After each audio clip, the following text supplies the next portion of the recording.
Hi, this is CK at CK Education, and today I want to talk about the very important topic of supporting versus pushing your kids. And there's a fine line there. Um, and I think that I've just seen so many parents, hundreds and hundreds and hundreds of parents over the years, um, who start out kind of supporting their kids. Well, they do a better job at it. It seems like when they're a little bit younger.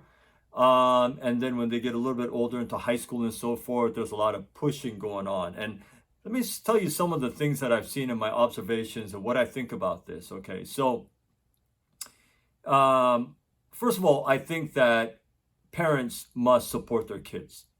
I don't think that um, you should push them. And when I say push them, and certainly sometimes you want to push them to be better, you want to push them to be responsible um, people and things like that. That's not what I'm talking about. When I'm saying pushing, I mean that you have a fundamental different mindset about how to raise your kids. And so on the one hand, you have people who believe that as a parent, you have the right to sort of dictate what your kid should be. My kid must become a doctor. My kid has to be a doctor, and you're going to be a doctor.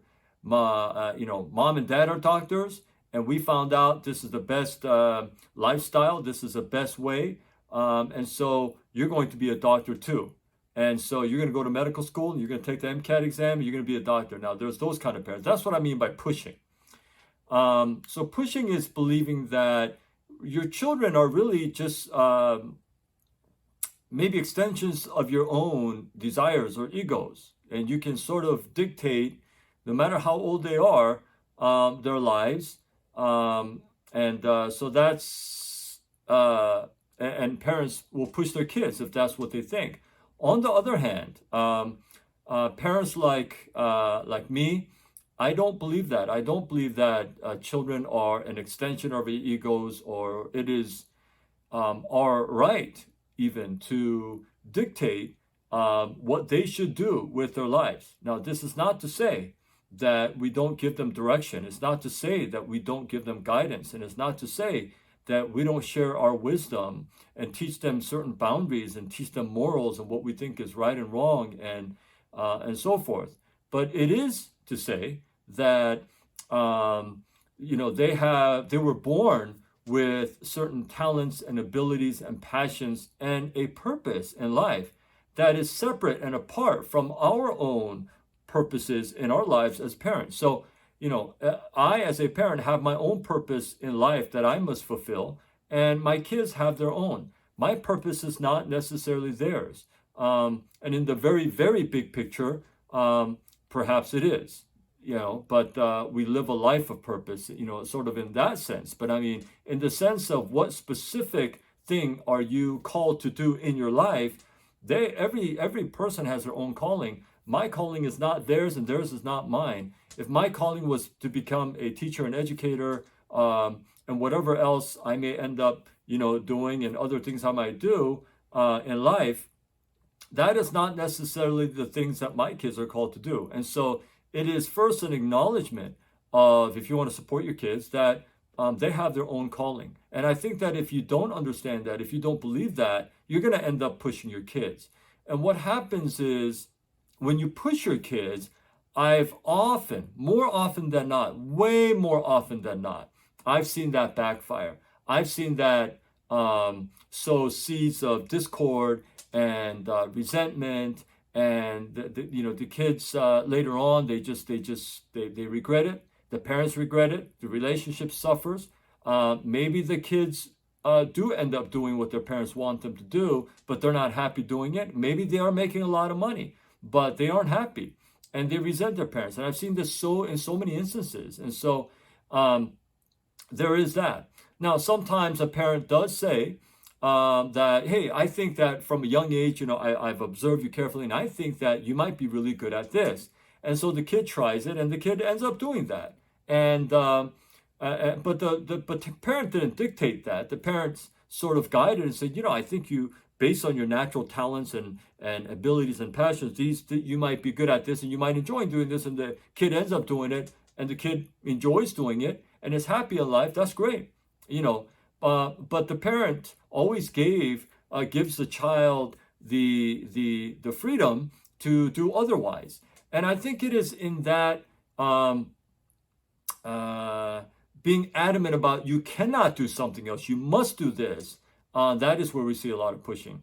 Pushing is also where a parent will try to push a child in a certain direction that does not fit his or her natural talents and abilities and passions. And I've seen that as well. The kid is very, let's say, talented in art, and just loves art, wants to do art, wants to pursue it. And the parents are like, what are you talking about? You're doing art. You're going to starve as an artist. Don't you know that artists don't make any money? You know, they start thinking like this. And then tell them, no, you got to do something in the STEM field. You have to do something. You maybe go into IT, maybe become an engineer or something like this. You can't be an artist. I mean, that's just ridiculous. You can't do that. We're not going to pay for art school and on and on. So I've seen this kind of thing. And there was this one specific case I have in mind in which a parent really pushed the kid to go into the IT field and computer science specifically. And this kid really had a talent and a passion in languages and graphic design, you know, and he really loved learning languages, specifically Japanese, this specific kid, and just loved graphic design. I mean, he would stay up until 3 o'clock in the morning doing graphic design work, and he would look up and think, wow, it's 3 o'clock already. I can't believe it, you know. And so, but when he was asked to do a little computer science project or an assignment, you know, 10 minutes into it, oh, is it almost done yet? I mean, I can't, you know, it's only been 10 minutes. I mean, he just, you know, and it's over his head. And this kid wasted 4 years in college thinking that he would study that. But in the end, he flunked out. He just had no interest. He just couldn't do it. And he ended up, you know, 2, 3, 4 years older than some of his peers in his class. And he went back to studying what he really wanted to study. And I had to tell the mom and the kid, especially the mom, that, look, you know, I said 4 years ago, because I know this kid. And I gave him advice 4 years when he started college that I don't know if computer science is for you. I'm not saying that because I think you lacked intellect or anything like that. I just think you just lack passion. I just don't think that is a field that you want to go in. And, well, you know, my parents want me to, so I guess I'll just try it. And, you know, he almost flunked his very first computer science class in college. And then it just got worse from there. And, you know, this is not the way to do it. Okay. You can't just push your kids into doing what you want them to do. It takes a very close and careful observation since they're very little to see what kind of things they really like, what kind of direction they want to go in, and helping them and supporting them do that, not pushing them into a thing. You have to have the kids sort of take the lead. I've seen so many parents push their kids into all kinds of lessons. You're going to do violin lesson, you're going to do piano lesson, you're going to do swimming lessons, you're going to do ballet lesson, you're going to do all kinds of lessons. Kids really don't want to do this, but you're going to do it no matter what. And the kids go and they hate it, you know, but it works out much better if it's the kid's idea, okay? And if you let the kid lead, and even if a kid says, look, I really want to do this lesson, I would even wait a little bit. I wouldn't go jump right into it. Oh, you want to do piano lessons? Let's go sign you up tomorrow. Rather than do that, you want to do piano lessons? Are you sure you want to do piano lessons? I mean, why don't you think about that for a little bit and maybe take a week or a couple weeks or a month and think about it and see if you really want to do it.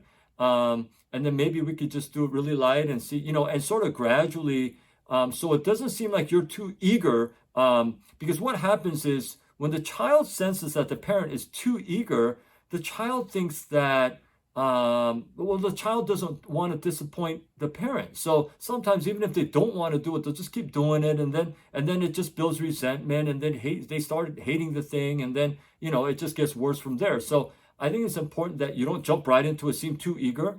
Again, it is your child doing it, not you, and your child is not doing it for you. Your child is doing it for him or her. And so be sure that it is them pulling, and it is their idea. It is they want to do it, and you say, hey, look, you can do this, but if you're passionate about it, then we'll do it, and let's see how it goes. And then I think if you do it that way and really doing it, supporting rather than pushing, I think you'll get a lot of better results. Okay.